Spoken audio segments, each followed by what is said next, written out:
Redox reaction कैसे define करेंगे? किसी को पता नहीं? तो एक ही हाँ मॉलिक्यूल बताओ। का सर एलिमेंट एक का मॉलिक्यूल से ऑक्सीडेशन दूसरा नंबर प्रोडक्ट चेंज होगा। बनेगी। अच्छा, The एक ही redox molecule. reaction occur within the molecule. हाँ, with in the molecule, that is called redox reaction. Okay, उसके बाद देखो, तो इसी में देखो, जैसे अगर मैं एक रिएक्शंस बताया था, अमोनियम डाइक्रोमेट, ये है अमोनियम डाइक्रोमेट। ये हीटिंग, ये बहुत ज्यादा इंपॉर्टेंट है, आगे भी बार बार आएगा। इसको हिट करते हैं तो क्या मिलता है? नाइट्रोजन गैस मिलता है। Nitrogen, this is the preparation techniques of nitrogen. Nitrogen plus Cr2O3 plus पानी मिलता है। ये एक इंट्रामोलिकुलर रिडॉक्स रिएक्शन है। ओके, अगर मैं बात करूं, what is the oxidation state of nitrogen in ammonium ions? Tell me. -3 -4 -3 -4 नहीं, -3। माइनस कैसे बोले थे? इसको दो पार्ट में, अगर आपको याद नहीं हो तो मैं बता दूं, इसको दो पार्ट में तोड़ लेने के लिए बोले थे। Cr2O7 2 minus. Cr2O7 2 - हाँ, इसका निकाले थे तो ये +6 आया था, और इसका निकाले थे, निकाल कर अमोनियम आयन का ऑक्सीडेशन स्टेट बताया था, तो वहां पर चेक कर लेना, -3 बताया था। एक्स मानकर भी निकाल लेना, आ जाएगा। चलो, ये -6 है, ये +6 है। सेम एलिमेंट के अंदर, सेम सब्सटेंस के अंदर एक का क्या हो रहा है देखो, एक यहाँ पर क्या अगर देखोगे तो ये ऑक्सीडाइज हो रहा है। अगर ये देखोगे तो क्या हो रहा है बताओ? क्या चीज हो रहा है? रिड्यूस हो रहा है। रिड्यूस हो रहा है।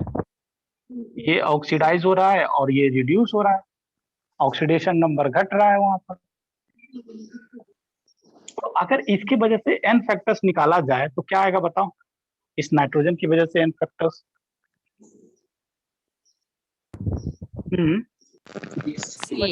C3 3 होगा। और 2 नाइट्रोजन है तो 6 होगा। यस सर, 6 और इस -0 क्रोमियम की वजह से एन फैक्टर्स निकालोगे तो क्या आएगा बताओ? 6 होगा, -6 6 होगा। नहीं, 6 -6 कभी भी, यहाँ पर -6 कैसे होगा? चेंज हमेशा पॉजिटिव आना चाहिए, चेंज हमेशा पॉजिटिव आना चाहिए, दैट इज बड़ा में से छोटा घटाना, समझा? माइनस आने की सवाल ही नहीं है। तो 6 - 3 दैट इज 3, और यहाँ पर 2 क्रोमियम है तो 6 आ जाएगा। तो यहाँ पर ये क्या? हाँ बोलो बोलो। हाँ सर, मॉड्यूल्स करने के बाद एक सवाल आया था, वो सर एन फैक्टर, वो 4 ऑप्शन दिया था, n factor always positive, n factor always negative, एरकम इसमें 4 ऑप्शन दिया था, एन फैक्टर ऑलवेज पॉजिटिव ही तो होगा। हाँ पॉजिटिव ही ऑलवेज पॉजिटिव, कभी भी नेगेटिव नहीं होगा, क्योंकि चेंज हमेशा पॉजिटिव होता है, तो कैसे एन फैक्टर्स नेगेटिव हो सकता है? और कभी अभी इतना एन फैक्टर्स हम लोग निकाले तो एन फैक्टर्स कभी नेगेटिव आया क्या, या 0 नेगेटिव आया क्या? नहीं। नहीं, तो ऑलवेज पॉजिटिव ही सही होगा, ठीक ना? चलो यहाँ पर अब देखो, सर? फोकस करो यहाँ। हाँ बोलो। सर, जो भी होगा एक मॉलिक्यूल से कोनो एक एटम का जो एलिमेंट का ऑक्सीडेशन स्टेट +3 होगा, रिएक्शन के पास वो +5 होने के बाद मैं एन फैक्टर निकालने का तरीका है 5 - 3 = 2।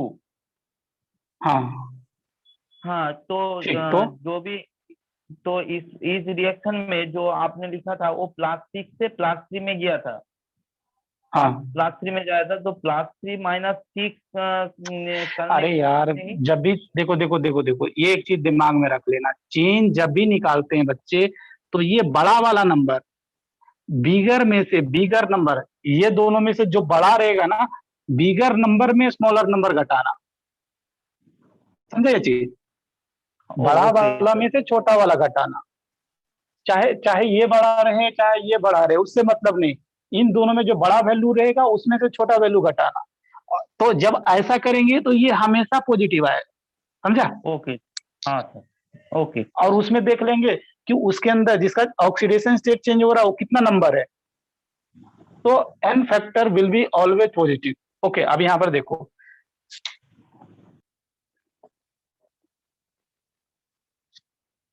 यहां पर फोकस करो। तो अब यहाँ पर इस मॉलिक्यूल्स के लिए ध्यान रखना, अब बहुत बच्चे का दिमाग में ये सवाल उठ रहा होगा कि इसका एन फैक्टर 12 होगा, इस कंपाउंड का 12 एन फैक्टर्स नहीं होता है।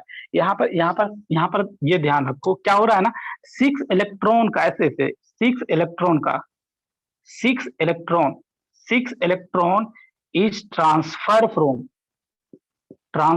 कहां से कहां ट्रांसफर हो रहा है, देखो। अच्छा ये उल्टा कर दिया क्या, ये ऑक्सीडेशन वाला है तो उल्टा हो गया। 6 electron is transfer from nitrogen to chromium. क्या ये बात किसी को सबको समझ में आ रहा है या नहीं, बताओ ये पहले। हाँ सर। देखो ये ऑक्सीडेशन वाला है, ऑक्सीडेशन मतलब नाइट्रोजन इलेक्ट्रॉन लूज करेगा, कितना इलेक्ट्रॉन लूज करेगा, 6 इलेक्ट्रॉन। क्रोमियम में रिडक्शन वाला है, कितना इलेक्ट्रॉन गेन करेगा, 6 इलेक्ट्रॉन।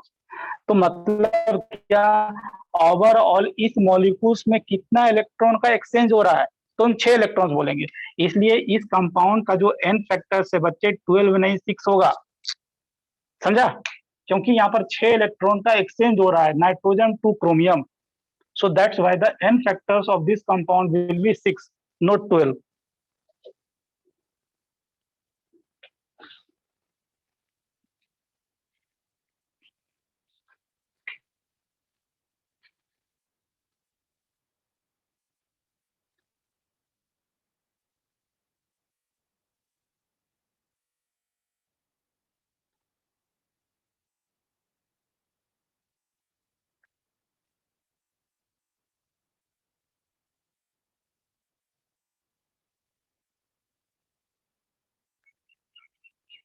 अच्छा किन्हीं बच्चों को याद है KMnO4 को हीट करते हैं तो क्या मिलता है, पोटासियम परमैंगनेट को हीट करते हैं, वो भी रिएक्शन बहुत ज्यादा इंपॉर्टेंट है। पोटासियम परमैंगनेट को हीट करने पर क्या मिलता है, कुछ मिलता है। चलो मैं ये भी रिएक्शन याद रखो, क्या K2MnO4, बिल्कुल सही बोल रहे हो। अगर मैं देखो KMnO4 को, ये भी रिएक्शन इंपॉर्टेंट है, डी ब्लॉक में ये सब रिएक्शन आएगा। इसको हीट करेंगे तो K2MnO4 पोटासियम, ये किसको क्या बोलते हैं, पोटासियम मैग्नेट, प्लस यहाँ पर MnO2 ना, MnO2 plus oxygen gas, check कर लेने तू मुझे MnO2, हाँ MnO2 बिल्कुल सही है। तो अभी यहाँ पर बताओ इस KMnO4 का एन फैक्टर्स बताना है, KMnO4 का एन फैक्टर्स। हाँ बोलो। सर NH4 का सर चेंजिंग कितना है सर, -6 है सर। नहीं यार देखो अब ये एन फैक्टर्स वाला काम ये लास्ट हो रहा है, फिर अभी पहले वाला चीज में अब लास्ट जब क्लास हो रहा है एन फैक्टर्स का, तो अभी भी चेंज -6 +6 में आप अटक रहे हैं आप लोग। यहाँ पर देखो मैं बार बार बोल रहा हूँ कि देखो ये तो समझ में आ रहा है ना कि नाइट्रोजन का यहाँ पर ऑक्सीडेशन स्टेट -3 है और यहाँ पर 0 है, तो चेंज कैसे निकालोगे, चेंज बड़ा नंबर, ये दोनों में बड़ा नंबर कौन है बताओ सर, 2 एटम है ना सर। अरे यार हाँ 2 एटम है तो क्या, पहले मैं पूछ रहा हूँ कि चेंज कैसे निकालोगे, चेंज बड़ा नंबर माइनस छोटा नंबर 3 आएगा। यहाँ पर कितना नाइट्रोजन है, तो 3 × 2 6 ही तो आएगा। बोले सर टोटल तो 6 ही होगा ना सर। हाँ 6 ही होगा, तो मैं यहाँ पर क्या अलग लिखा हूँ क्या, नहीं दिखाई दे रहा था सर। अच्छा नहीं दिखाई दे रहा था, चलो आप दिखाई दिया ना, मैं लिखा हूँ यहाँ पर देखो, नाइट्रोजन का एन फैक्टर 6, क्रोमियम का एन फैक्टर 6। यहाँ पर क्या हो रहा है, 6 इलेक्ट्रॉन का ट्रांसफर हो रहा है, कट गए दोनों। हाँ जा रहा है, इसके अंदर जा रहा है, तो इसलिए क्या हो रहा है, इसका एन फैक्टर 6 बोलेंगे इस कंपाउंड का। अब यहाँ पर फोकस करो इसमें, अब इसमें फोकस करो। चलो यहाँ पर ऑक्सीडेशन स्टेट बताओ KMnO4 में, +7 4 8 +7 बिल्कुल सही है। यहाँ पर बताओ ऑक्सीडेशन स्टेट +6 4 +6 गुड। यहाँ पर बताओ मैग्नीज का ऑक्सीडेशन स्टेट मैंने +4 +4 यहाँ पर ऑक्सीजन का बताओ, 0 0। यहाँ पर ऑक्सीजन का बताओ, -2। -2 यहाँ पर ऑक्सीजन का बताओ, -2। मतलब -2 ऑक्सीजन का हर एक वहाँ जगह पे चेंज -2 नहीं हुआ सर, होगा, यहाँ पर नहीं होगा। अब यहाँ पर देखो, एक ही जगह चेंज है सर। देखो ये भी एक तरह का हम बोले तो this is an example of intramolecular. किनका आवाज आ रहा है उसको बंद करो, दूसरे को आवाज नहीं जाएगा। यहाँ पर अब सुनो, मैं ये बोल रहा हूँ कि ये भी एक इंट्रामोलिकुलर रिडॉक्स रिएक्शन है ना। हाँ सर। अब यहाँ हाँ यहाँ सर। पर देखो बच्चे, यहाँ पर देखो, ये जो एलिमेंट है, एक मैग्नीज तो यहाँ जा रहा है और यही मैग्नीज जो है यहाँ पर भी जा रहा है। सर ऑक्सीडेशन कहाँ हुआ? जहाँ पे चेंज हाँ। ज्यादा, मतलब जहाँ पे यहाँ बढ़ा पर वहाँ चेंज, पे यहाँ पर देखो, यहाँ पर देखोगे ये +7 से +6 जा रहा है, रिडक्शन हो रहा है। यहाँ पर भी देखोगे +7 से +4 जा रहा है, मतलब यहाँ पर भी रिडक्शन हो रहा है। रिडक्शन हो यहाँ रहा पर भी यहाँ पर भी डिक्रीज हो रहा है, यहाँ पर भी डिक्रीज हो रहा है, मतलब दोनों जगह रिडक्शन हो रहा है। ओके, अच्छा, जब ये +7 से +6 जा रहा है तो उसके वजह से n फैक्टर्स क्या आएगा बताओ। ये +7 से +6 चेंज 1 का, और एक ही मैग्नीज है, तो इसके वजह से n फैक्टर्स 1 आना चाहिए।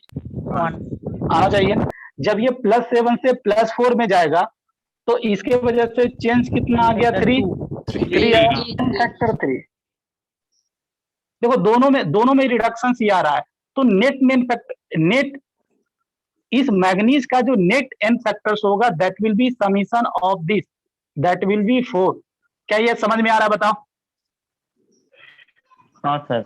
ऐसा काम तो पहले भी हम किए हैं, ऐसा काम पहले भी किए थे। अगर दोनों डिक्रीज होता था तो ऐड कर देते थे, दोनों इंक्रीज होता था तो ऐड कर देते थे, किए थे ना। हाँ सर। हाँ सर। चलो अब यहाँ पर देखो, अब ये -2 से कहां जा रहा है बच्चे, -2 से कहां जा रहा है, 0 जा रहा है, इंक्रीज हो रहा है। तो अभी बताओ, अब ये बताओ कि इसके वजह से ये n फैक्टर कितना आएगा, कितना आएगा, 8 सर 8 आएगा। रुक जा, रुक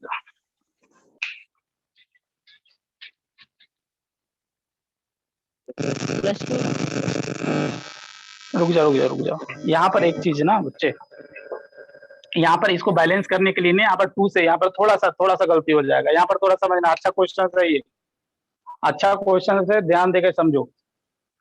ये रिएक्शंस को थोड़ा बैलेंस कर दिया, क्योंकि यहाँ पर 2 पोटासियम था, 2 मैग्नीज था, 2 पोटासियम था, 2 मैग्नीज था, 8 ऑक्सीजन था, 4 ऑक्सीजन, 6 ऑक्सीजन, 8 ऑक्सीजन। ये रिएक्शंस में बैलेंस करना जरूरी है। क्यों जरूरी है इसको समझो आप। ये रिएक्शंस में बैलेंस करना इसलिए जरूरी है बच्चे, क्यों जरूरी है, इसलिए जरूरी है क्योंकि यहाँ पर बताओ, ये जो 8 ऑक्सीजन है, यहाँ पर टोटल KMnO4 में कितना ऑक्सीजन हो गया बताओ। 8 ऑक्सीजन, समझ में आ रहा है। 8 ऑक्सीजन में कितना ऑक्सीजन 0 में जा रहा है बताओ।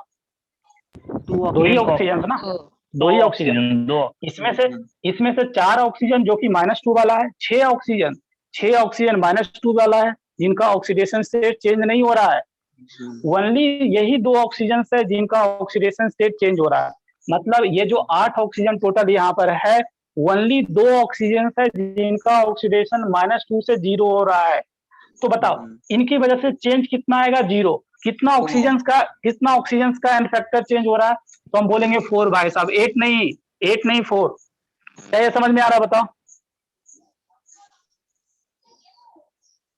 तो अभी इस कंपाउंड KMnO4 का अगर एन फैक्टर पूछे तो आप क्या बोलोगे बच्चे, एन फैक्टर इसका 4 होगा। और ये 4 इलेक्ट्रॉन का कहां से कहां ट्रांसफर हो रहा है, 4 इलेक्ट्रॉन का कहां से कहां ट्रांसफर हो रहा है बताओ। KMnO4 से ऑक्सीजन टू मैग्नीज, ये समझ में, ऑक्सीजन से मैग्नीज की तरफ ट्रांसफर हो रहा है, ऑक्सीडेशन है ना ये। तो 4 इलेक्ट्रॉन ऑक्सीजन से मैग्नीज की तरफ जा रहा है, इसलिए KMnO4 का एन फैक्टर 4 होगा।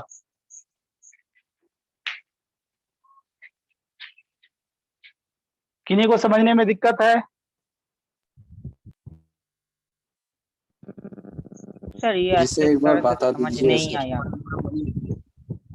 अच्छा ये समझ में आ रहा है, मैग्नीज वाला एन फैक्टर समझ में आया 4 सबको, मैग्नीज वाला। हाँ सर। चलो अब ये बताओ KMnO4, वो जो KMnO4 उधर लेफ्ट हैंड साइड रिएक्टेंट में दिख रहा है, उधर कितना ऑक्सीजन है ये बताओ पहले। 8 उसमें टोटल 8 ऑक्सीजन है ना, टोटल 8 ऑक्सीजन।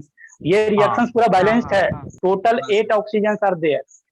तो इन 8 ऑक्सीजन कितना ऑक्सीजन का, इन 8 ऑक्सीजन में 6 ऐसे ऑक्सीजन है, ये 4 ऑक्सीजन और ये 2 ऑक्सीजन, ये ऐसे 6 ऐसे ऑक्सीजन है जिनका ऑक्सीडेशन स्टेट चेंज नहीं हो रहा है। क्या इससे एग्री हो रहे हो? मतलब उसका -2 का -2 मेंटेन है। हाँ हाँ सर। ओनली 2 ऑक्सीजन, 2 ही ऑक्सीजन ऐसा है जिनका ऑक्सीडेशन स्टेट -2 से 0 हो रहा है। क्या ये समझ में आ रहा है? हाँ तो एन हाँ, फैक्टर एन फैक्टर में हम उसी को अकाउंट करेंगे जिनका ऑक्सीडेशन स्टेट चेंज हो रहा है।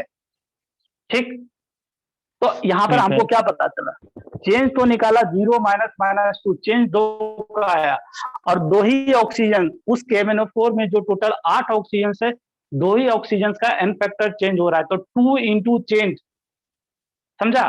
तो ये 4 आया, तो ऑक्सीजन का 4 आया। और हम जानते हैं कि यहाँ पर क्या इंक्रीज हो रहा है ना, ऑक्सीडेशन हो रहा है। ऑक्सीडेशन मतलब लॉस ऑफ इलेक्ट्रॉन, हाँ मतलब ऑक्सीजन से मैग्नीज की तरफ 4 इलेक्ट्रॉन जा रहा है।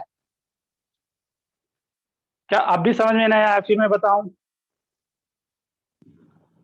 नहीं सर, समझ गए। चलो ओके, आगे बढ़ते हैं।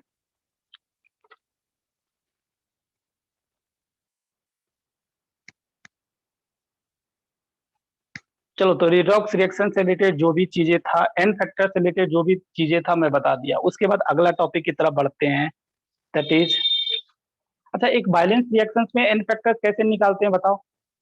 क्या इसके लिए फॉर्मूला बताया था मैं आपको?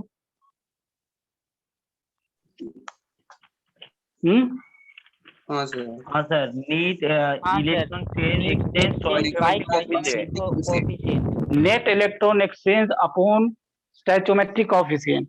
जैसे एक क्वेश्चन लिख रहा हूं, यहाँ पर ध्यान देना, एक बैलेंस रिएक्शन लिख रहा हूं, उसका हेडिंग दे दो n factor of balance reaction, n factors of balance reaction, n factors of balance reaction.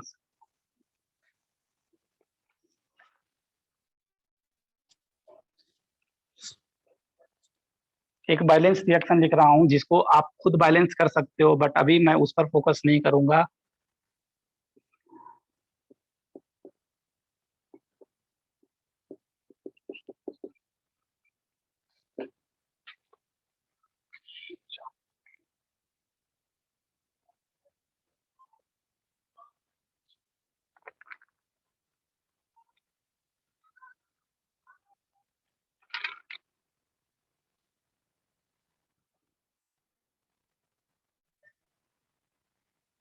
चलो स्केलेटन लिखो तो खाली।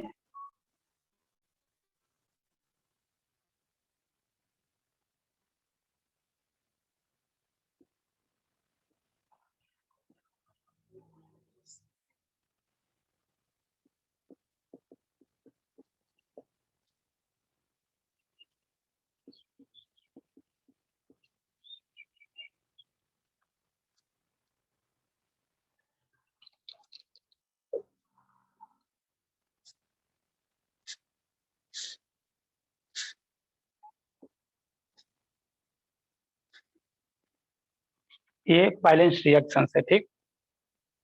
ये देखोगे बैलेंस्ड है, सब जगह बैलेंस देख सकते हो। मैग्नीज 2 है तो इधर भी मैग्नीज 2 है, इधर कार्बन 10 है तो कार्बन भी 10 है, हाइड्रोजन टोटल 16 है तो इधर भी 16 है, ऑक्सीजन टोटल 8 और 8 और 20 28, तो इधर भी 20 और 8 28। ये रिएक्शंस बैलेंस्ड है।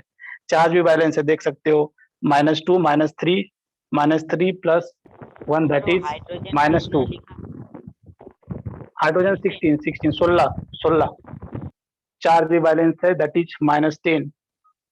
ये -10 -12 -12 और +16, -12 + 16 दैट इज +4, तो इधर भी +4। ये रिएक्शन बैलेंस है। तो अब यहाँ पर ध्यान रखना, अगर मुझे इसमें हर एक स्पीसीज का एन फैक्टर्स निकालना हो, ये एक बैलेंस रिएक्शन है, बैलेंस रिएक्शन है, तो सबसे पहले आप क्या करो ना, नेट इलेक्ट्रॉन एक्सचेंज। अब नेट इलेक्ट्रॉन एक्सचेंज निकालने के लिए हम उसको ऑक्सीडेशन हाफ में लिखे, रिडक्शन हाफ में लिखे, जरूरत नहीं है। इलेक्ट्रॉन एक्सचेंज एक बैलेंस रिएक्शन दिया हुआ है, तो उसमें नेट इलेक्ट्रॉन एक्सचेंज कैसे निकालते हैं इसको समझे आप। बताओ, इसके वजह से एन फैक्टर्स कितना था, +7 से कहाँ गया था ये, +2 में। सर आपका वीडियो नहीं आ रहा। सब वीडियोस नहीं आ रहे, रुक जाओ।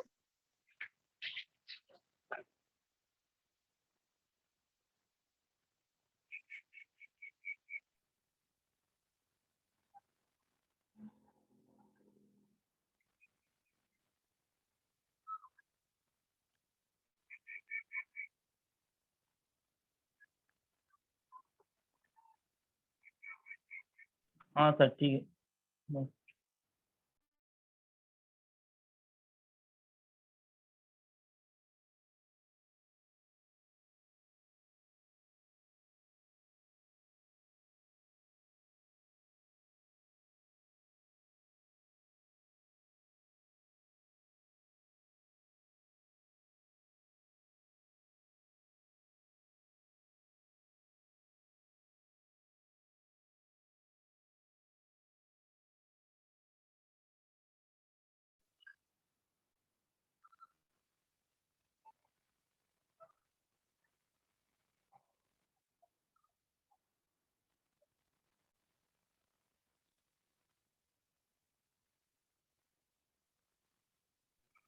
ठीक है सर।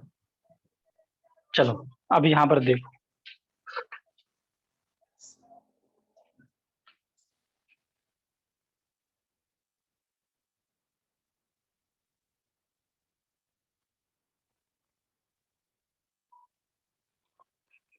तो देखो ये जो ऑक्सीडेशन हो रहा था बच्चे, ये जो रिडक्शन हो रहा था, इसकी वजह से एन फैक्टर्स कितना आएगा बताओ, 5 आएगा ना। 5। हाँ सर। चेंज 5 का, और एक ही मैग्नीज है, इसकी वजह से चेंज बताओ मुझे।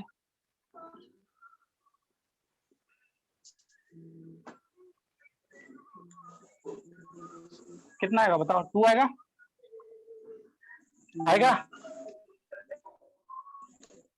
हाँ तो अगर आपको बच्चे सर। नेट इलेक्ट्रॉन एक्सचेंज निकालना है, नेट इलेक्ट्रॉन एक्सचेंज निकालना है, that will be what, LCM of oxidizing agent and reducing agent. हो गया। अब बताओ 5 और 2 का एलसीएम कितना आता है, 10। 5 2 का एलसीएम कितना आता है, 10 आता है। तो ऐसे करके आप नेट इलेक्ट्रॉन एक्सचेंज निकाल सकते हो। ऑक्सीडेंट और रिडक्टेंट का एलसीएम ले लेना, that will be n factors 2 5 का एलसीएम 10 होता है। तो अब मुझे इसका अगर एन फैक्टर चाहिए बच्चे, एन फैक्टर चाहिए तो कैसे निकालेंगे, that will be net electron exchange upon stoichiometric coefficient. आ गया, देखो 5 आ गया, 5 आना भी चाहिए। इसका एन फैक्टर्स क्या होगा तो बताओ, दैट विल बी 10/5, 2 आएगा। इसका H+ है ना 16, चलो ये H+ तो छोड़ो, इसका एन फैक्टर्स बताओ, एन फैक्टर्स कितना हो जाएगा, 10/2 5। इसी तरह इसका एन फैक्टर्स कितना होगा, दैट विल बी 10/10 1। 1। हर एक स्पीसीज का एन फैक्टर्स आप निकाल सकते हो। तो ये भी मेथड ध्यान रखना, अगर नेट इलेक्ट्रॉन एक्सचेंज कैसे निकालते हैं इससे आप सीख रहे होंगे। अगर यहाँ पर H+ का एन फैक्टर्स निकालने बोल देगा तो कितना हो जाएगा, दैट इज 10/16 हो जाएगा ना। हाँ, इसी सर। तरह वाटर का एन फैक्टर्स बोल देगा तो क्या हो जाएगा, 10/8। लिख लेना 10/8, वाटर का एन फैक्टर दैट इज 10/8, 10/8। इसी तरह इसका एन फैक्टर्स क्या हो जाएगा, दैट विल बी 10/16। किसी का भी एन फैक्टर्स निकाल सकते हैं, एक लौटा formula, that is net electron exchange upon stoichiometric coefficient.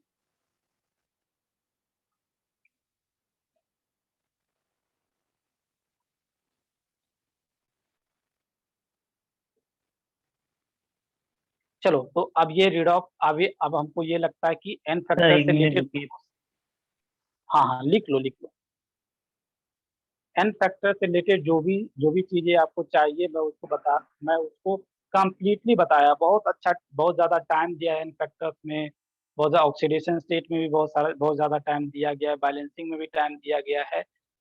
अब उसके बाद आगे अपना अगली टॉपिक की तरफ बढ़ते हैं, that is equivalent mass. Heading लिखना equivalent mass and equivalent concept, equivalent mass and equivalent concept, equivalent mass and equivalent concept. Equivalent mass को पहले डिफाइन करो, इक्विवेलेंट मास को डिफाइन कीजिए। It is that mass, equivalent mass को define कीजिए। It is that mass, it is that mass, it is that mass of an element, it is that mass of an element, it is that mass of an element, it is that mass of an element which can combine, combine or displace, which can combine or displace 1 gram hydrogens, 1 gram hydrogens, 1 gram hydrogens, 8 gram equal to 8 gram oxygen equal to 35.5 gram chlorine equal to 108 gram silver. It is that mass of an element which can combine or displace 1 gram of hydrogen, 8 gram of oxygen, 35.5 gram chlorine and 108 gram of oxygen.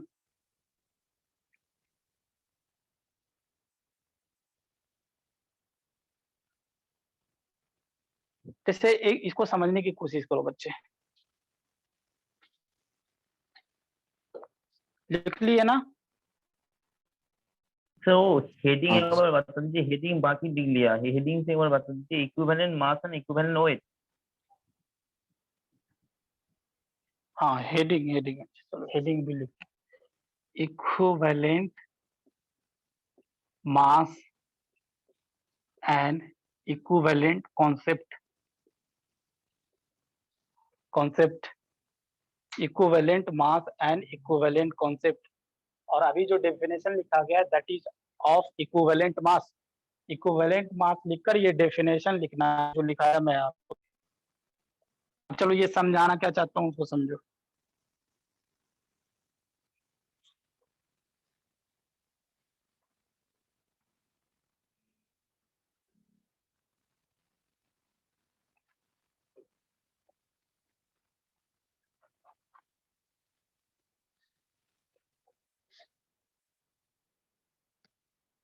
देखो जैसे एक reaction लिख रहा हूँ, magnesium oxygen के साथ combine होकर MgO magnesium oxide बनाता है। इसका मास की बात करूं तो ये 24 ग्राम होगा। इसका मास की बात करूं तो कितना होगा बताओ? 16 ग्राम, 16 ग्राम, 16 ग्राम, क्योंकि O2 का मास होता है 32 ग्राम और 1/2 है तो दैट इज 16 ग्राम। इसका मास कितना हो जाएगा बताओ? कितना हो जाएगा? 40 ग्राम हो जाएगा क्या? 40 ग्राम निकाल लो ना, मैग्नीशियम का 24 और ऑक्सीजन का 16, 24 और 16 जोड़ेगा तो 40 ग्राम आ जाएगा। अब यहाँ पर देखो इक्विवेलेंट मास, अगर मुझे मैग्नीशियम का इक्विवेलेंट मास निकालना है तो ये मैग्नीशियम का O mass, it is that mass of magnesium which react with 8 gram of oxygen. 8 gram oxygen कितना ग्राम मैग्नीशियम के साथ रिएक्ट करता है वही इस मैग्नीशियम का एन फैक्टर होगा, सॉरी इक्विवेलेंट मास होगा। ये लिखा गया ना? तो अब ये बताओ 16 ग्राम ऑक्सीजन 24 ग्राम मैग्नीशियम के साथ कंबाइन करता है। ओके, तो 8 ग्राम कितने के साथ करेगा बताओ? 12 ग्राम के साथ करेगा, 12 ग्राम के साथ करेगा। तो हम बोल सकते हैं कि भाई साहब क्या इक्विवेलेंट मास मैग्नीशियम का कितना है? इक्विवेलेंट मास मैग्नीशियम का कितना है, दैट इज 12। इसी तरह अगर मुझे MgO का इक्विवेलेंट मास निकालना है तो कैसे निकालेंगे बताओ? हम जानते हैं क्या, 40 ग्राम ऐसे, सॉरी 16 ग्राम ऑक्सीजन 40 ग्राम MgO के साथ कंबाइन करता है, तो 8 ग्राम कितना के साथ करेगा बताओ? कैसे? यूनिटरी मेथड से निकालो, कितना ग्राम? 20 ग्राम। ऐसे निकल जाएगा, देखो दैट इज 20 ग्राम ना, 20 ग्राम आ जाएगा। इक्विवेलेंट मास ऑफ MgO कितना हो जाएगा, दैट विल बी 20। ठीक, अब क्या करते हैं ना बच्चे, एक जनरलाइज फॉर्मूला निकाल रहे हैं। ये इतना जैसे ना, ये जो हम डेफिनेशन लिखाएं, हम उसी सब्सटेंस का n फैक्टर्स निकाल सकते हैं अगर वो ऑक्सीजन, हाइड्रोजन, क्लोरीन और सिल्वर के साथ कंबाइन होगा, तभी हम बता सकते हैं। तो अगर और भी जैसे साइंटिस्ट लोग ने धीरे धीरे स्टडी करता गया, केमिस्ट लोग ने स्टडी करता गया, तो ये जो डेफिनेशन उन्होंने अभी जो पहले दिया था ना, वो इनएडुकेट फील करना शुरू कर दिया। मतलब वो डेफिनेशन हर एक रिएक्शन के लिए एप्लीकेबल नहीं हो रहा था। तो लास्टली साइंटिस्ट लोग ने बहुत सारा काम करके एक फाइनली फॉर्मूला निकाला, और वो फॉर्मूला क्या होता है, हर एक रिएक्शन में हर एक सब्सटेंस का इक्विवेलेंट मास निकालने वक्त आप वो लगा सकते हो। क्या वो फॉर्मूला है, इसको समझे, ये ध्यान रखोगे, ये निकालने का है, that is equivalent mass is equal to, chemistry में मास और वेट सेम होता है, पता है ना? केमिस्ट्री में हम एक मास यूज करें, वेट यूज करें, सेम है मेरे लिए। फिजिक्स में डिफरेंस है, मास और वेट में डिफरेंस है। तो केमिस्ट्री में अगर कहीं मैं मास यूज करता हूँ, कहीं हम वेट यूज करते हैं, तो कोई डिफरेंस नहीं है। तो equivalent mass is equal to, क्या ध्यान रखोगे, मोलर मास, क्या, मोलर मास अपॉन ध्यान रखना n फैक्टर। ये फॉर्मूला ध्यान रखना, इक्विवेलेंट मास निकालने का एकलौता फॉर्मूला है।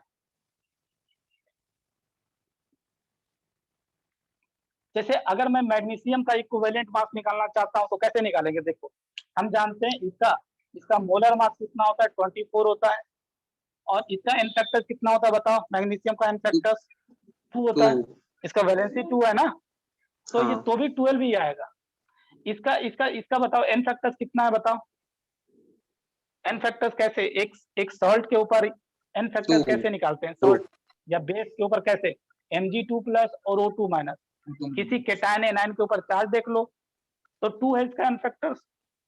तो क्या होगा, इसका जो मोलर मास है 40 है, 40/2 कितना आ जाएगा, 20 आ जाएगा, 20 आ जाएगा। मतलब ये this is an universal formula, it can be applied anywhere to calculate the equivalent mass. इसको लिखो, उसके बाद आगे बात करते हैं।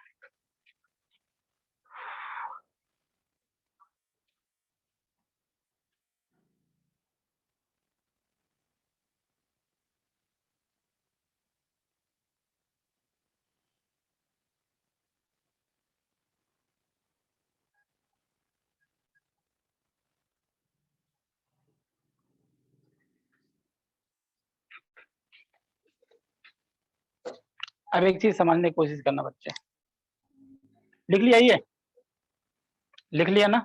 हाँ सर।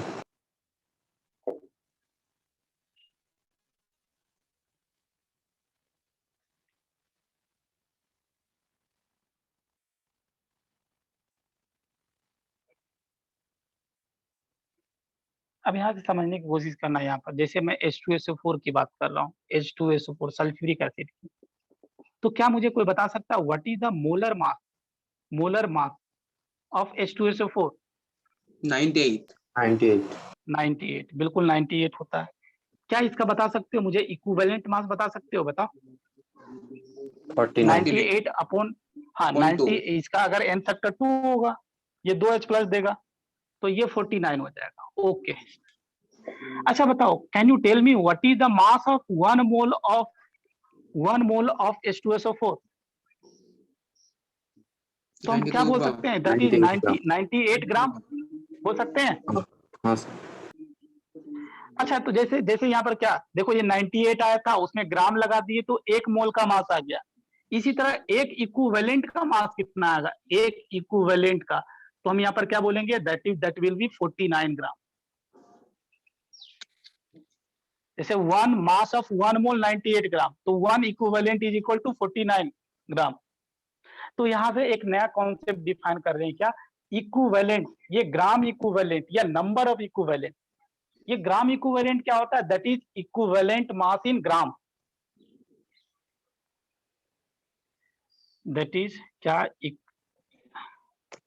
नंबर ऑफ इक्विवेलेंट, इसको मैं NE से डिफाइन करूंगा, और सिंपली इसको ग्राम इक्विवेलेंट भी बोलते हैं, ग्राम इक्विवेलेंट भी बोलते हैं। ये बेसिकली क्या है, that is the equivalent mass in gram. दूसरा चीज, जैसे बताओ, हम मोल निकालते हैं बच्चे, नंबर ऑफ मोल निकालते हैं। नंबर ऑफ मोल निकालने का ये फॉर्मूला हमने बताया, that is given mass upon molar mass. Molar mass. ये तो पता है ना, हाँ, मोलर मास, मोलर हाँ। मास। क्योंकि अगर मोल निकालना है तो हम मोलर मास से डिवाइड करते हैं। इसी तरह अगर नंबर ऑफ इक्विवेलेंट निकालना है, ये ध्यान रखना, नंबर ऑफ इक्विवेलेंट निकालना है, या इसको क्या बोलते हैं, ग्राम इक्विवेलेंट भी बोलते हैं।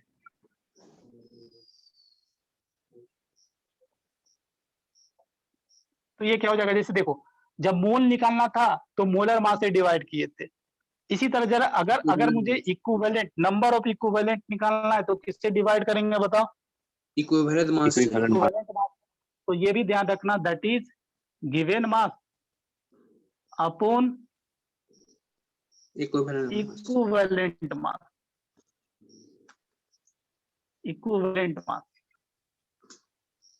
तो ये भी इंपॉर्टेंट बातें हो गई, ये भी ध्यान रखने वाली बात है कि नंबर ऑफ इक्विवेलेंट या ग्राम इक्विवेलेंट निकालने का फॉर्मूला क्या हो गया, गिवन मास अपॉन इक्विवेलेंट मास।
चलो उस पर आगे देखो।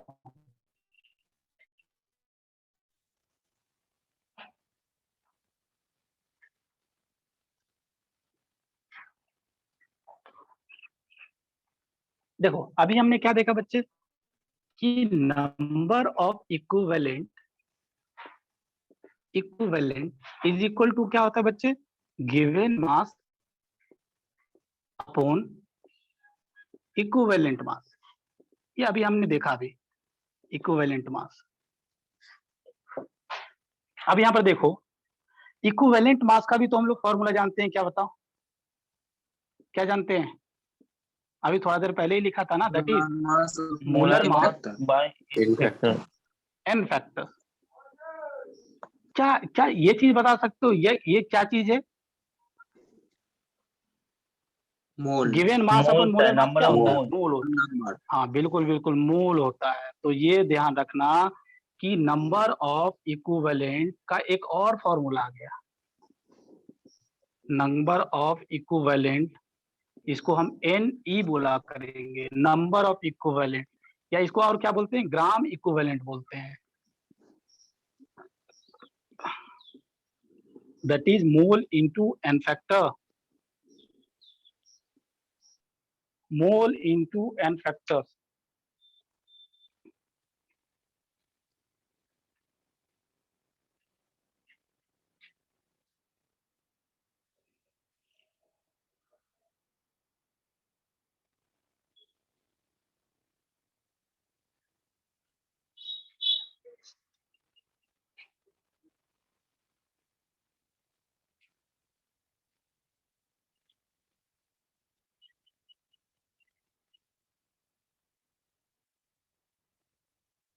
एक क्वेश्चन लिखो बच्चे, बताओ, सॉल्व करके बताओ।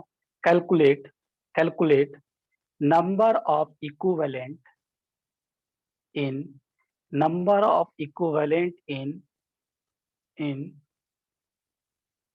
number of equivalent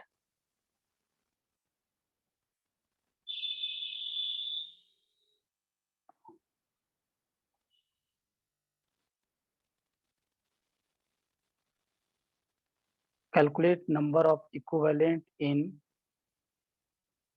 4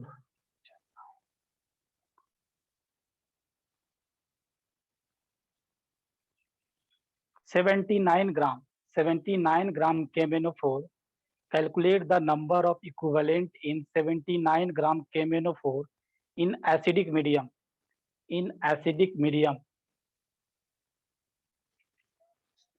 Calculate the number of equivalent in 79 gram KMnO4 in acidic medium. Solve it.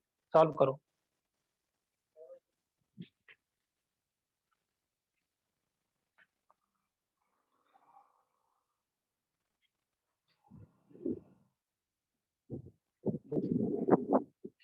Sir manganese का मोलर मास कितना है?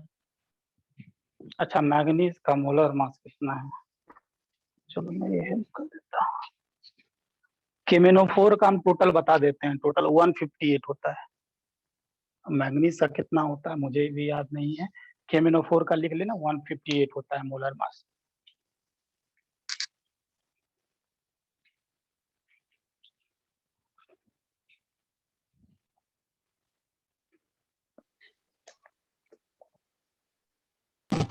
टू पॉइंट फाइव 2.6 2.5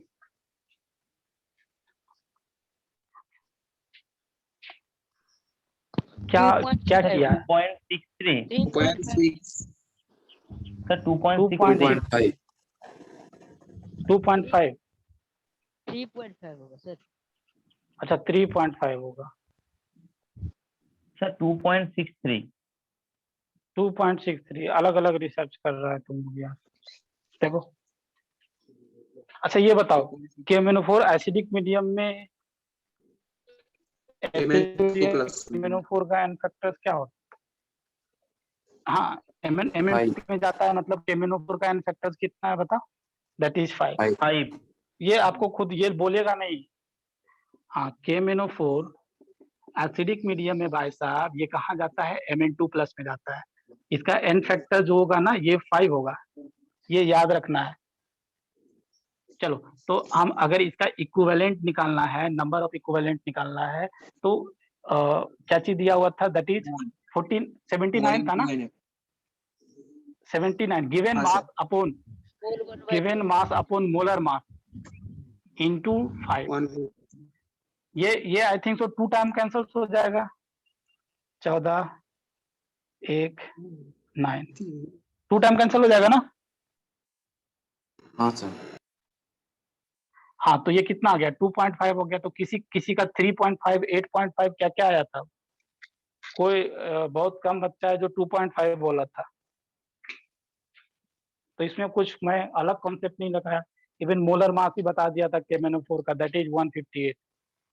चलो, उसके बाद देखो नॉर्मलिटी। अगर आपको याद हो तो मैं मोल कॉन्सेप्ट में बोला था कि नॉर्मलिटी जो होगा ना, मैं किसी दूसरे चैप्टर्स में पढ़ाऊंगा। अब वो समय आ गया है कि नॉर्मलिटी हम लोग समझ जाए। जब कॉन्सेंट्रेशन टर्म्स पढ़ा रहे थे तो बोले थे normality will discuss in redox reactions and equivalent weight, बोला था वहां पर। हाँ सर। हाँ, तो अब नॉर्मलिटी हेडिंग दो। Normality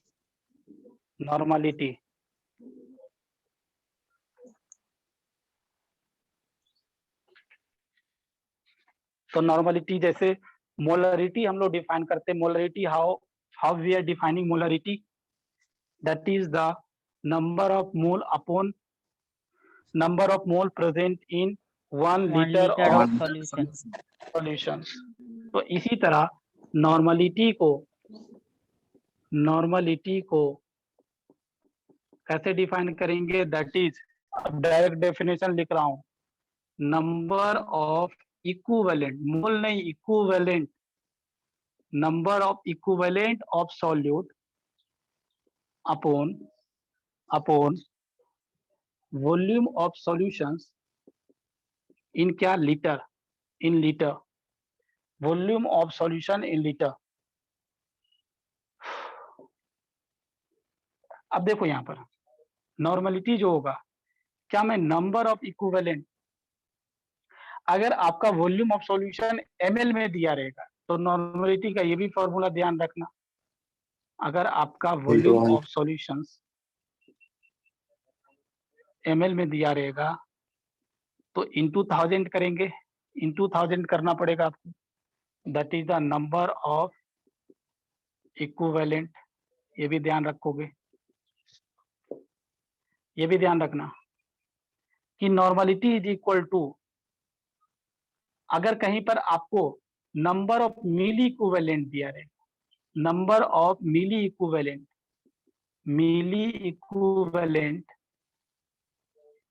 upon volume of solutions in ml, तो यहाँ पर 1000 मल्टीप्लाई करने की जरूरत नहीं है, और उसमें ही बताया था number of milli mole upon volume of solution in ml, याद करना, मोलरिटी।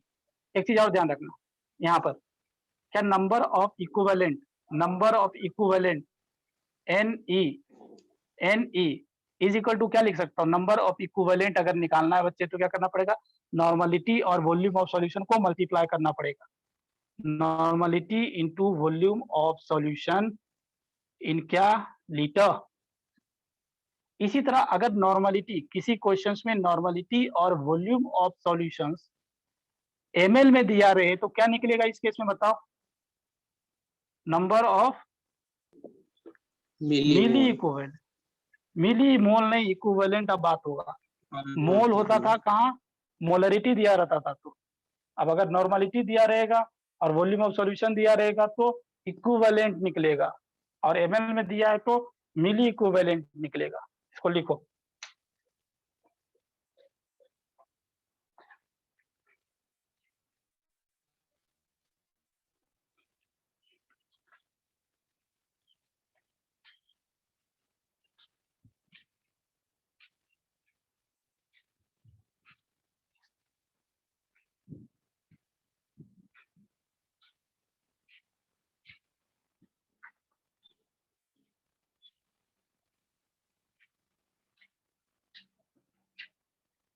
लिख लिया।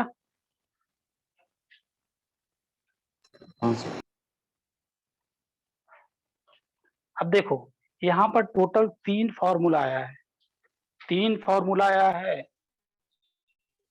नंबर ऑफ इक्विवेलेंट निकालने का 3 फॉर्मूला, और तीनों बहुत ज्यादा इंपॉर्टेंट है, और ये डिपेंड करेगा वो फॉर्मूला क्या डाटा दिया है उसके अकॉर्डिंग आप नंबर ऑफ इक्विवेलेंट का फॉर्मूला यूज करोगे। कौन कौन सा फॉर्मूला मैं एक बार फिर से लिख रहा हूँ, अगर मास दिया रहेगा तो नंबर ऑफ इक्विवेलेंट कैसे निकालेंगे बताओ कुछ, अगर मास दिया है तो given mass upon equivalent mass, equivalent mass, हाँ, नंबर ऑफ इक्विवेलेंट Ne, या इसको मैं ग्राम इक्विवेलेंट भी लिख देता हूँ। एक पहला फॉर्मूला भाई साहब क्या है, अगर मास दिया रहेगा, given mass upon equivalent weight, equivalent mass कर देता हूँ। चलो, एक पहला फॉर्मूला। दूसरा फॉर्मूला, नंबर ऑफ इक्विवेलेंट निकालना है तो क्या करेंगे, अगर आपको मोल दिया हुआ है तो मोल दिया है तो क्या करोगे, मोल इनटू n फैक्टर। अगर आपको अगर नॉर्मलिटी दिया हुआ है, नॉर्मलिटी दिया हुआ है तो वॉल्यूम ऑफ सॉल्यूशन से मल्टीप्लाई कर दोगे तो भी क्या आ जाएगा, नंबर ऑफ इक्विवेलेंट आ जाएगा। तो यही 3 फॉर्मूला है, इसी तीनों को आपको याद रखना पड़ेगा, but it depend upon the situations, it depend upon the situation which data they are providing, based on that you have to use these formulas. Write down one question, that calculate the equivalent in 50 ml 50 ml, calculate the equivalent in 50 ml of 50 ml of 0.1 normal 0.1 NaOH solution, sodium hydroxide solutions। तो calculate करके बताओ मुझे जल्दी से।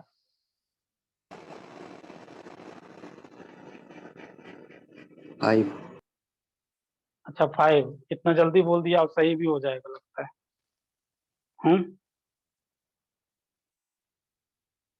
5 क्या सही बोला है?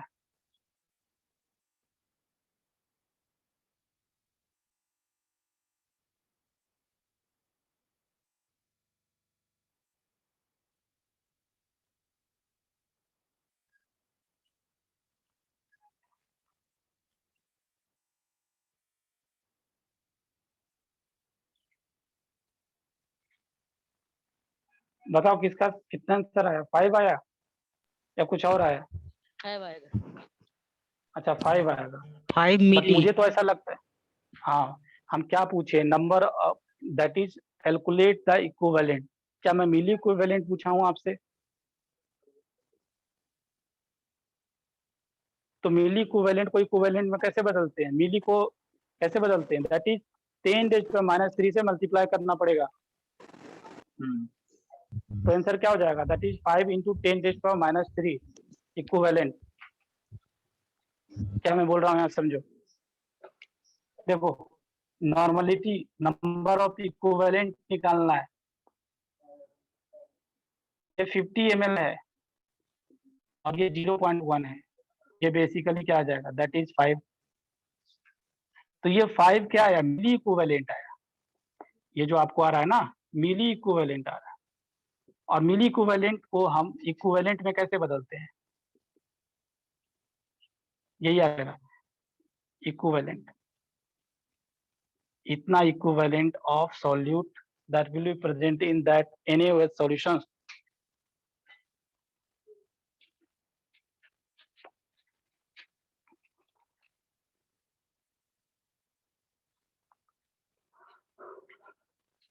अब हेडिंग लिखो equivalent concept. Equivalent concept, equivalent concept, equivalent concept, इसमें ध्यान रखना। देखो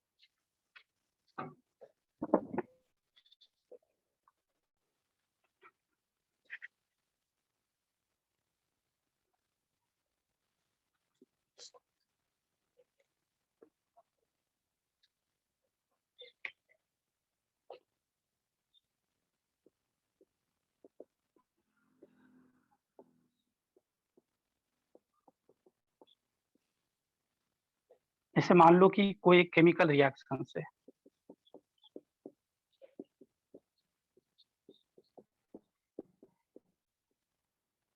केमिकल रिएक्शन, तो अकॉर्डिंग टू इक्विवेलेंट कॉन्सेप्ट हम ये लिख सकते हैं क्या?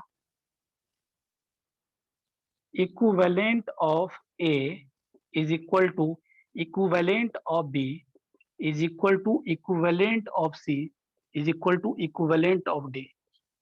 यही आपका इक्विवेलेंट कॉन्सेप्ट है। हम इस केमिकल रिएक्शन में इक्विवेलेंट को इक्वल कर सकते हैं। ये लिखो उसके अकॉर्डिंग, फिर इसके बाद क्वेश्चन करा रहा हूँ। क्वेश्चन लिखो। ये केमिकल रिएक्शन दिया हुआ है, नाइट्रोजन हाइड्रोजन के साथ कंबाइन होकर 2 मोल अमोनिया बनाता है। देखो और क्या क्या डाटा दिया हुआ है।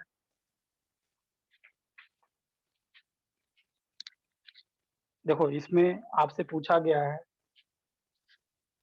ये दिया हुआ है नाइट्रोजन का मास 58 ग्राम दिया हुआ है। हाँ 56 ग्राम, 56 ग्राम नाइट्रोजन प्रोवाइडेड है। और आपको निकालना है कि calculate the weight of hydrogen. Calculate the weight of hydrogen मतलब 56 ग्राम, 56 ग्राम नाइट्रोजन के लिए कितना ग्राम हाइड्रोजन लेना पड़ेगा? कैलकुलेट कीजिए। एक मेथड तो स्टैचोमेट्री मेथड था जो कि आपको मोल कॉन्सेप्ट में पढ़ाया। बट उसमें क्या है, रिएक्शंस को बैलेंस होना चाहिए, बैलेंस होगा तभी हम ये कॉन्सेप्ट अप्लाई कर सकते हैं। बट इक्विवेलेंट कॉन्सेप्ट की खूबसूरती क्या है कि in this equivalent concept we do not require to balance the chemical reaction. इसमें केमिकल रिएक्शंस को बैलेंस करने की कोई जरूरत नहीं है। तो कैलकुलेट करके बताओ what is the weight of hydrogen. 12 ग्राम। कितना? 12। 12, जो कि बिल्कुल गलत बोला है। इतना जल्दी तुम बना के बोल देगा, सही बोल देगा, ऐसा हो सकता है? फिर से चेक करो।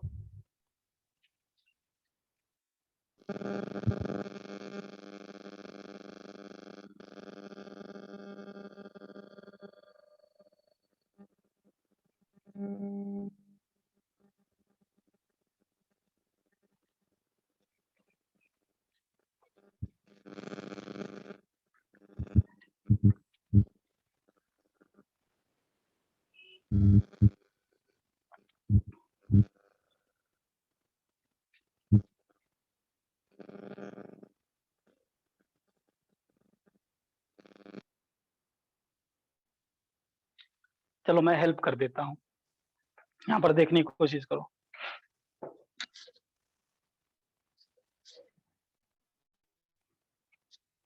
देखो ये तो मैं लिख सकता हूँ ना, एक रिएक्शन है तो इसमें ये लिख सकता हूँ equivalent of nitrogen is equal to equivalent of hydrogen.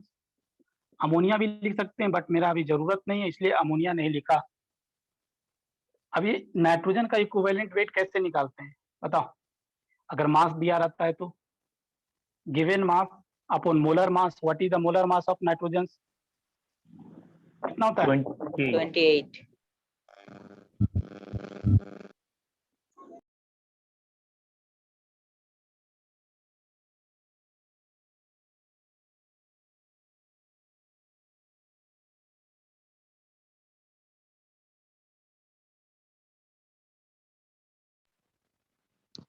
Sir 2 होगा सर हाइड्रोजन का। स्टेट यहाँ पर 0 है, यहाँ पर -3 है। चेंज कितना का है? 3 का है। यहाँ पर कितना नाइट्रोजन है? 2 नाइट्रोजन। 2 नाइट्रोजन में तो क्या हो जाएगा? 6 हो जाएगा। ये कितना आ गया? 12 आ गया। Equivalent weight of hydrogen that is weight of hydrogen upon molar mass कितना है? 2 into what is the n factors of hydrogen. तो ये क्या 0 से कहाँ जा रहा है? +1 में जा रहा है। चेंज कितना का है? 1 का चेंज है। कितना हाइड्रोजन है? 2 हाइड्रोजन है। तो कितना हो जाएगा? 2 हो जाएगा। अच्छा 12 भी बोला था। हाँ सर। हाँ चलो 12।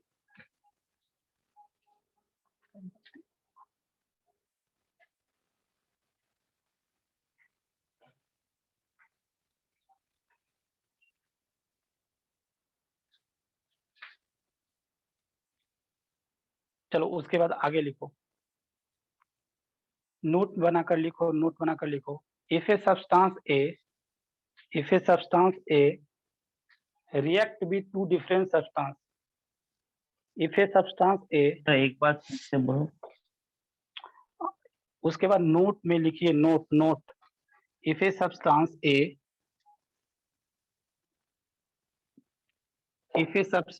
A form two product that is B and C, if a substance A form two product B and C, ऐसा है क्या सिचुएशन है? तो हम यहाँ पर लिख सकते हैं क्या? Equivalent of A that is equal to क्या? Equivalent of B plus equivalent of C। ये भी ध्यान रखिएगा, ये भी इक्विवेलेंट कॉन्सेप्ट ही है।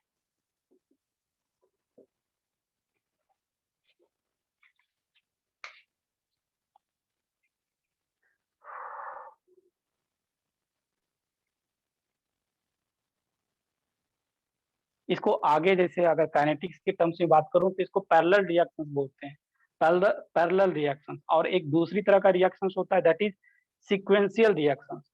तो उसके बाद नेक्स्ट लिखो sequential reactions. Sequential reactions, sequential reactions, ये सीक्वेंशियल रिएक्शंस क्या, ये इंपॉर्टेंट है, इससे रिलेटेड क्वेश्चन पूछा करते हैं, तो यहाँ पर ध्यान देना। सीक्वेंशियल रिएक्शंस,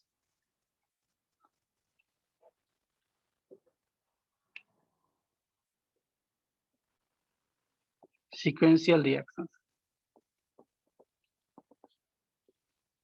ये सीक्वेंशियल रिएक्शंस क्या है, जैसे मान लो कि ए और बी कंबाइन करके सी और डी बनाया, और ये जो सी है ना, सी प्लस मान लो कि कोई ई कंबाइन करके एफ और जी बना रहा है, तो ये क्या है, रिएक्शन सीक्वेंस में हो रहा है। ये पहला रिएक्शन होगा, फिर ये सी जो फॉर्म हुआ अगेन ई के साथ कंबाइन होकर एफ और जी बना रहा है।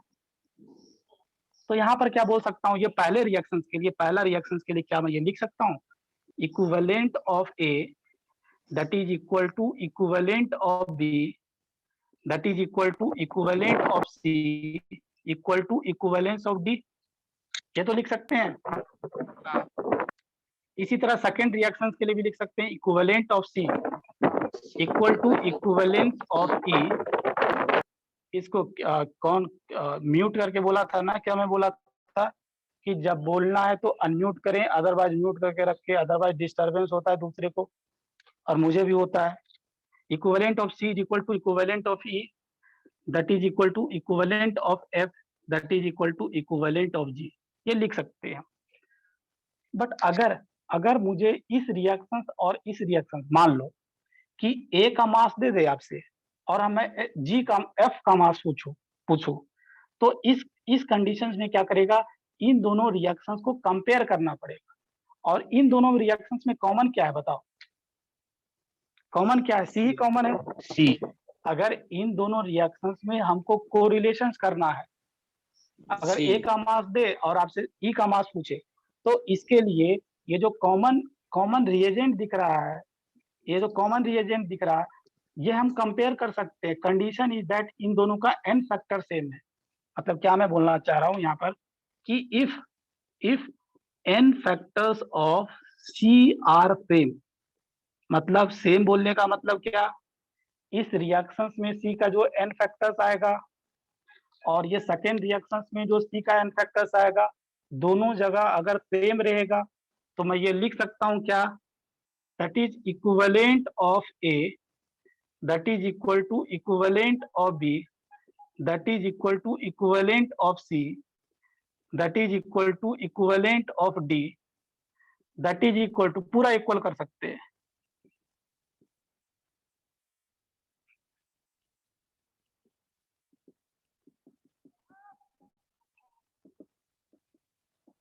ये पूरा इक्वल कर सकता हूँ। Condition is that n factors of C should be same in both reaction. अगर किन्हीं को समझ में नहीं आया तो एक क्वेश्चन के थ्रू समझिए, इंपॉर्टेंट है और इसको ध्यान रखिएगा।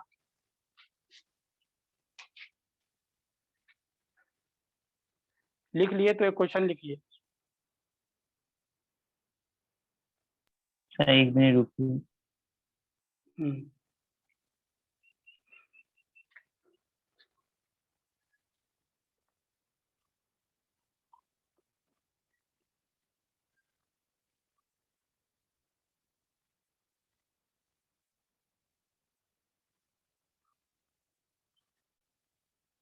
हो गया सर। हो गया, हो गया तो रिएक्शन लिखिए।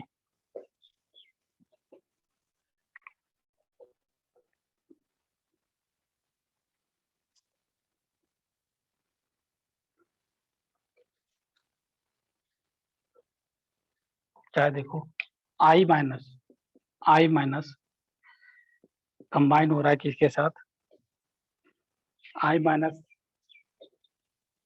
पर मैग्नेट आयन के साथ कंबाइन हो रहा है, क्या बना रहा है, I2 बना रहा है, और प्लस ये Mn2 प्लस बना रहा है। सेकेंड रिएक्शन इज दैट ये जो I2 पहला में प्रोड्यूस हुआ, H2O3 2 minus, can you tell me what is the name of this H2O3 2 minus radicals? Thiosulphate. Thiosulphate, कल ही बात कर रहे थे थायोसल्फेट। और ये S4O6 2 minus, that is tetrathionate. Tetrathionate. Tetrathionate. तो अभी आप पहले ये बताओ, इसका यहाँ पर एन फैक्टर्स निकालो और यहाँ पर एन फैक्टर्स निकालो, दोनों का एन फैक्टर्स निकाल कर बताओ, क्या दोनों सेम आ रहा है? सेम आ रहा है? सेम आ रहा है 2। नहीं, हाँ, यहाँ पर निकाला बिल्कुल, यहाँ पर 0 है, यहाँ पर -1 है, चेंज 1 का, और यहाँ पर 2 आयोडीन है तो 2। सिमिलरली यहाँ पर भी ये 0 में है, ये -1 में है, तो एन फैक्टर्स यहाँ भी 2 आएगा। तो अगर मान लो कि क्वेश्चंस में ऐसा रहता ना, इसका मास दे देते और इसका मास हम आपसे पूछते, तो हम क्या लिख सकते थे बताओ? क्या कि इक्विवेलेंट ऑफ, जिसको जो काम चीज है का काम का चीज है वही लिखेंगे, equivalent mass of given MnO4 minus जो कि दिया हुआ है, दैट इज इक्वल टू क्या? इक्विवेलेंट ऑफ, जिनसे इन दोनों रिएक्शन को कंपेयर कर सकते हैं, equivalent of I2 that is equal to equivalent of S2O3 minus. हम दोनों रिएक्शंस को कंपेयर कर सकते हैं, इसका मास देंगे और इसका मास आपसे पूछेंगे, तो हम दोनों रिएक्शंस को कंपेयर कर सकते हैं, कोरिलेट कर सकते हैं।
अब जैसे ये तो समझ गए, ये लिख लिए ना? हाँ सर। हाँ सर, हाँ सर। अब देखो एक और रिएक्शन लिख रहा हूं,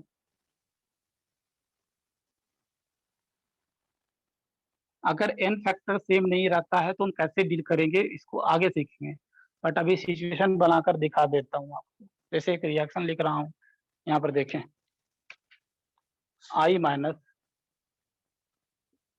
MnO4 के माइनस के साथ कंबाइन कर कर I2 बना रहा है, प्लस Mn2 प्लस बना रहा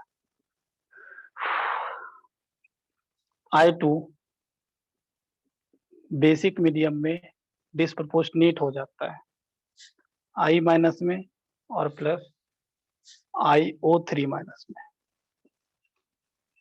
अगर मान लो कि KMnO4 का मास दे दिए आपको, KMnO4 का मास दे दिए और आपसे हाइड्रोक्साइड का मास पूछे, तो कैसे हम लोग निकालेंगे? इसको लिंक करने का यही रास्ता है। देखो आयोडीन का एन फैक्टर्स निकालो और बताओ पहले एन फैक्टर दोनों जगह सेम है या नहीं है। पहला वाला में एन फैक्टर्स तो निकाल ही लिए होंगे, है। पहले जैसा रिएक्शन किया। अच्छा सेम है, कितना आसानी से बोल दिया सेम है। पिछले क्लास की डिस्प्रोपोर्शनेशन रिएक्शन का एन नहीं फैक्टर सर, नहीं निकालना सर। सिखाया। नहीं सर। हम्म।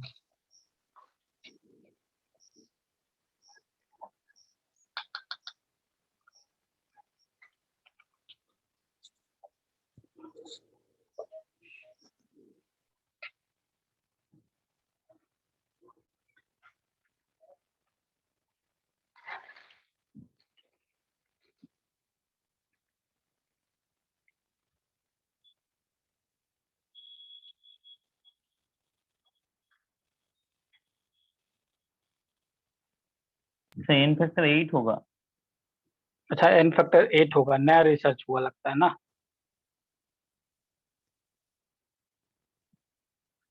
दस और कितना, 10 20, 20/12। I think so n factors अगर कोई निकाले होंगे तो 20/12 ऐसा कुछ आ रहा है क्या?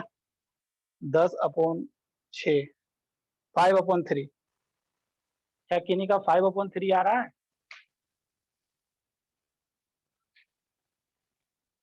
हम्म।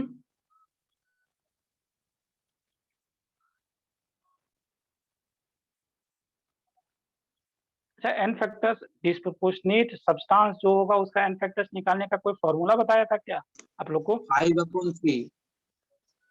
5/3। तो कैसे किन्हीं का अलग अलग आ रहा है, कोई 8 बोल रहा है कि कुछ और बोल रहा है, चेक करो एक बार।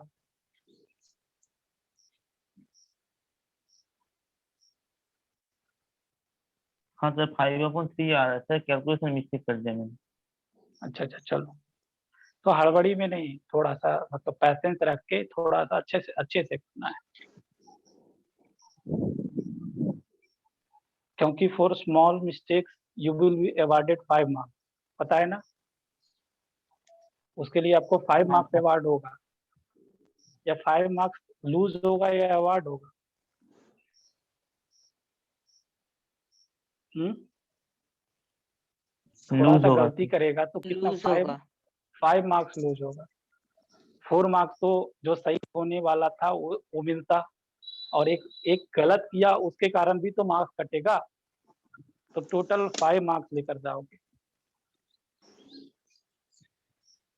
चलो, तो n फैक्टर्स यहाँ पर अगर निकालते हो तो देखो, नहीं आ रहा है तो यहाँ पर देख लो, यहाँ पर इसके वजह से n फैक्टर्स निकालते तो 2 आता, इसके वजह से n फैक्टर्स निकालते तो आई थिंक सो 10 आता, क्योंकि ये 0 में है, ये +5 में है। पर आइटम चेंज 5 का यहाँ पर 2 आयोडीन है 10। तो n फैक्टर्स निकालने का क्या फॉर्मूला था, n1 into n2 upon n1 plus n2। तो 10 into 2 upon 12, that is 5/3। n factors अलग है, तो यहाँ पर हम ये नहीं बोल सकते हैं, क्या क्या नहीं बोल सकते हैं कि equivalent of MnO4 minus is not equal to equivalent of hydroxide. क्यों? As n factors of I2 is not same. और कैसे इसको डील करेंगे इसको मैं आगे बताऊंगा, अभी अभी बताऊंगा तो ज्यादा हो जाएगा, अभी मैं इतना ही आप हजम करो।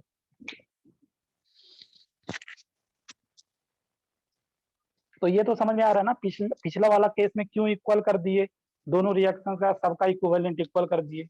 इस वाला इन दोनों रिएक्शंस में इक्वल नहीं कर रहे हैं, क्योंकि जो कॉमन स्पीसीज है उनका n फैक्टर सेम नहीं है।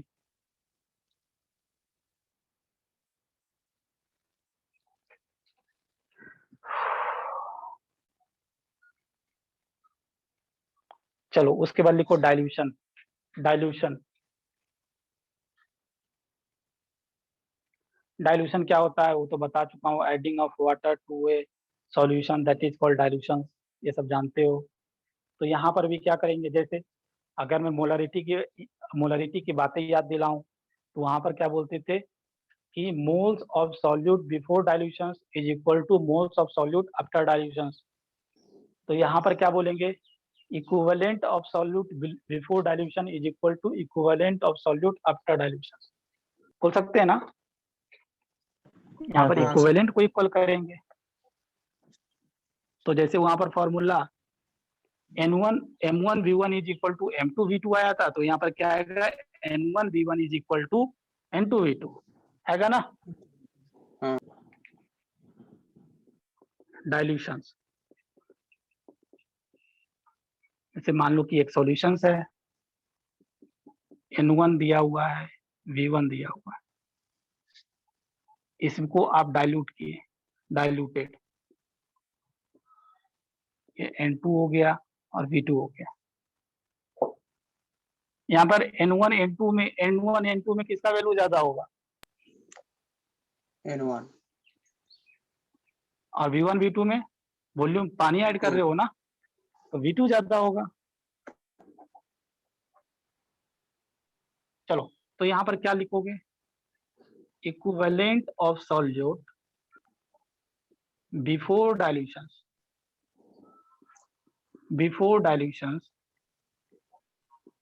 is equal to equivalent of solute after dilutions.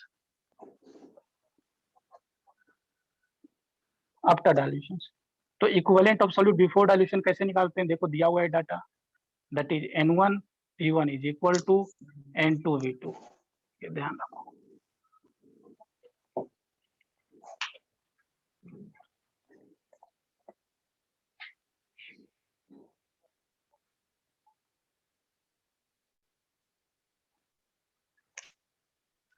चलो, तो आज के लिए यहीं पर रोक रहा हूँ। अब हम लोग क्या करेंगे अगले क्लास में, और यही नॉर्मलिटी को प्रोसीड करेंगे। सर इस चैप्टर को बाद कौन चैप्टर पढ़ाएंगे? इस चैप्टर्स के बाद नेक्स्ट चैप्टर जो स्टार्ट होगा दैट इज स्ट्रक्चर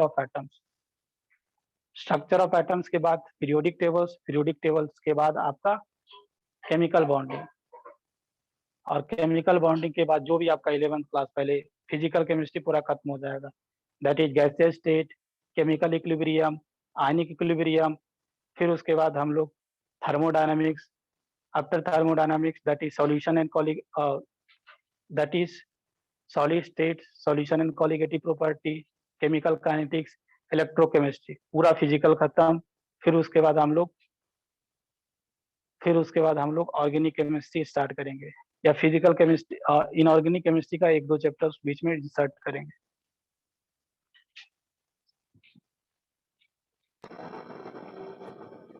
सर चलो, एक तो आज के लिए इतना बैलेंसिंग है। में सर हाँ, एक बैलेंसिंग में थोड़ा दिक्कत है, वो ग्रुप में मैं डाल दिया, उसको हाँ, सॉल्व हाँ, कर दीजिए। हाँ, डाल देना, मैं देखूंगा, ठीक, उसको ग्रुप में डाल देना, ठीक ना, ग्रुप में डाल देना, मैं देखूंगा उसको। चलो, हाँ तो सर। आज के लिए इतना ही, मिलते हैं अगले class. Okay, thank you everyone.